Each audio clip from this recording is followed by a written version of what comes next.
Welcome back to Legend Faceoffs. Today we're pitting two of the fiercest fast bowlers of the 2000s against each other, Australia's Ryan Harris and New Zealand's Shane Bond. Both terrorized batsmen with pace and movement, but how do they really stack up?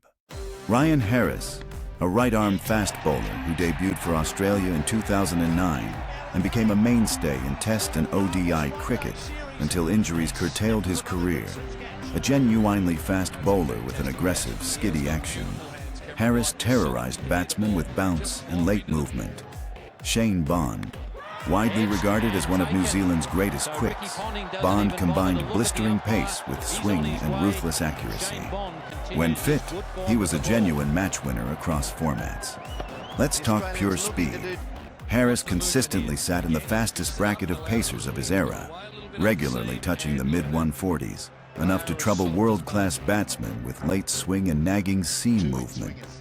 It is important to note that speed guns from Harris's era didn't widely publish peak numbers, but his reputation was firmly in the express camp based on first-hand accounts of domestic players in Australia who would openly refer to him as the fastest bowler after Sean Tate and Brett Lee on the domestic circuit.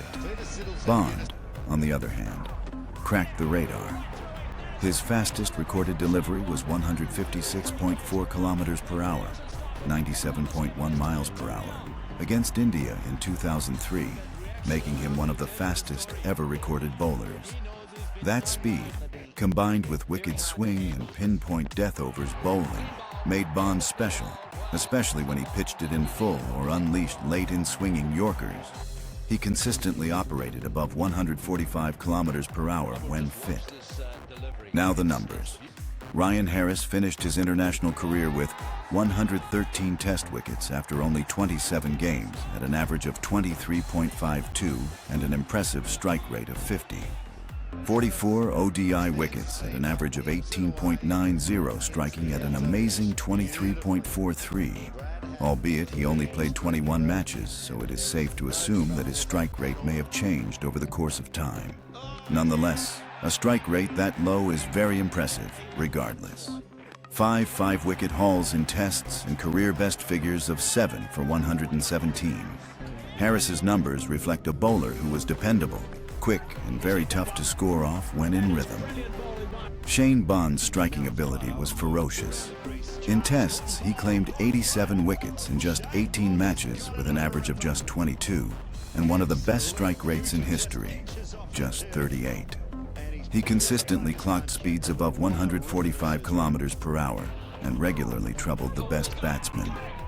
After 82 matches, his ODI bowling average was an astonishing 20.88, striking at 29, among the best of his generation.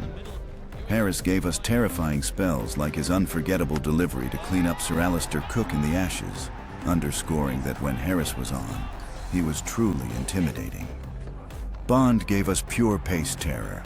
Whether it was hitting 156.4 kilometers per hour at the World Cup or brutal swinging spells against top sides like Australia, batsmen often had to react within fractions of a second.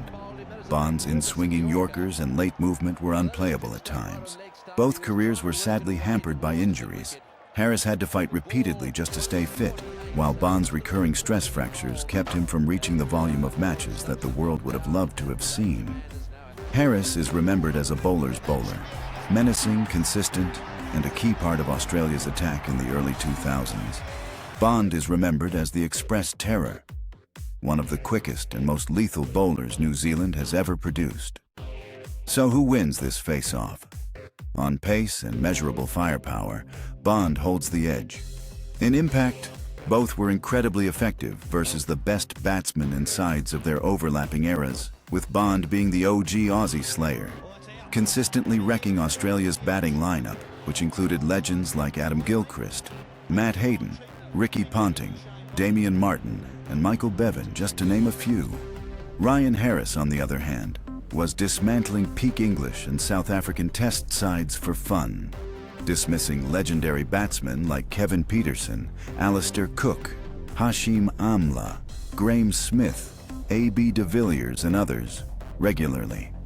Both bowlers had their own unique methods of tearing through batsmen with outstanding stats to back it up. Honors even here, Let us know in the comments, who would you consider more penetrative? Like, subscribe, and catch our next episode of Legend Faceoffs.